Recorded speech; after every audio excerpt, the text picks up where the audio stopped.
Peace be with you.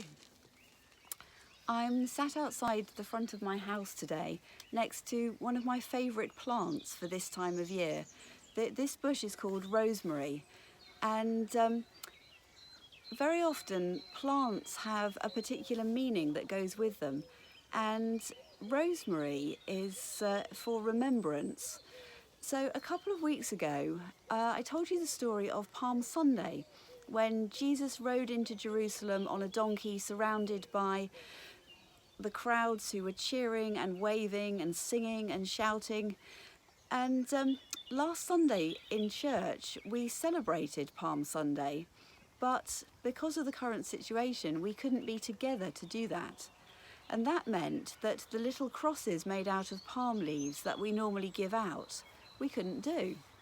So I suggested to people that they might like to find some twigs or a leaf or something from nature that they could make a cross with to bring to that service with them. And I chose to make my cross out of rosemary. I'm just going to pick off a couple of bits and show you what it looked like. I think it's very pretty. There was a particular reason that I chose to make my cross out of rosemary. A lot of the Easter story is to do with remembering. Last week I told you the story of the Last Supper, when Jesus celebrated the Passover with his disciples and shared bread and wine with them, saying, "I want you to do this when I've gone and remember me." Across the world at Easter time, Christians tell each other the stories about Easter that we know really well, but we do it again and again to help us remember the importance of the things that happened around Easter. So today I'm going to tell you the next bit of the Easter story. It's the sad bit because it's the bit where Jesus dies, but it's also a story that's full of hope because we know, you know, that Jesus' death was not the end of the story. So we start the story where we left the disciples last time.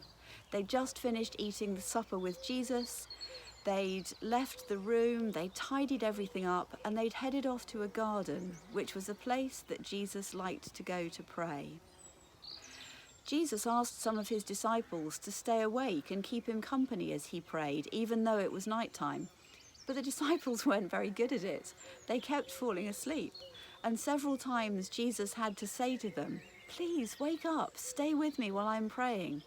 But they just couldn't do it. They fell asleep over and over again.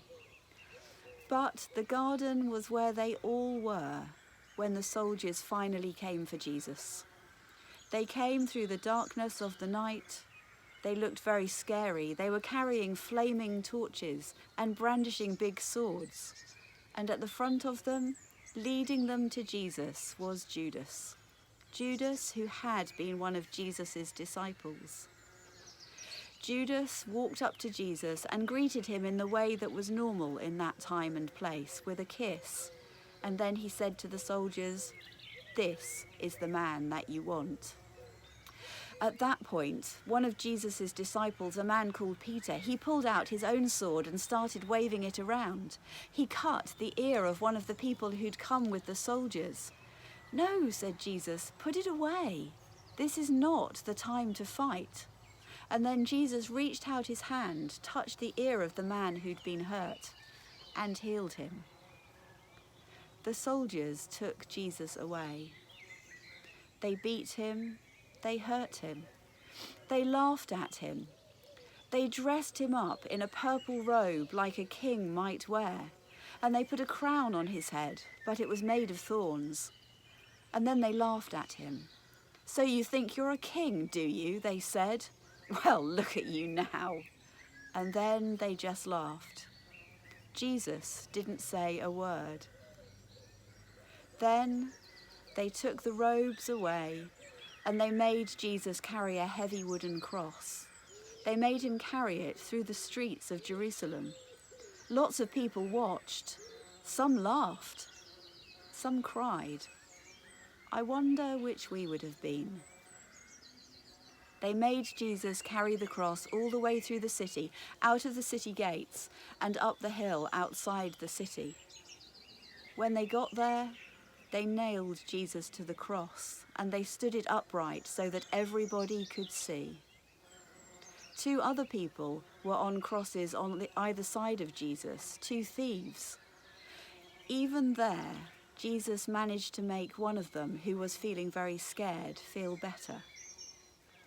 Then Jesus looked down from the cross.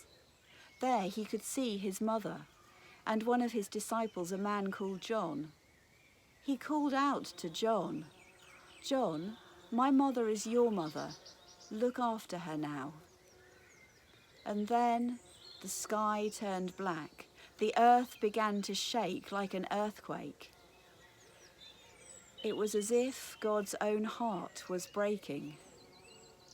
And then it happened.